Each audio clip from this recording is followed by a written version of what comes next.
So, Corey Sandhagen fighting Petr Yan in Yas Island, Fight Island, Abu Dhabi. It was amazing. The crowd was going wild for Petr Yan. I can only imagine the thrill that Corey Sandhagen had hearing the opposing crowd cheering for Peter and knowing that it was his job to go in there and take the wind out of that crowd and silence them in Abu Dhabi.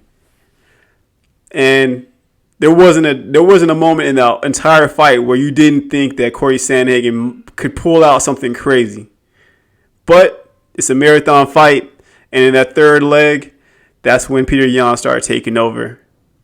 Which leads me to my main point. Who is the king of the bantamweight class right now in the UFC?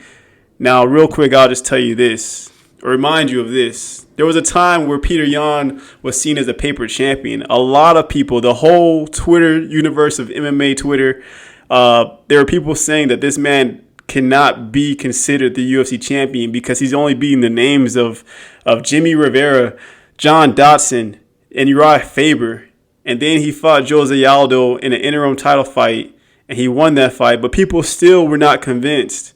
And Aljamain Sterling, the people's champion, finally got his opportunity, and Petr Yan was winning that fight, controversially, and they ended up losing by disqualification.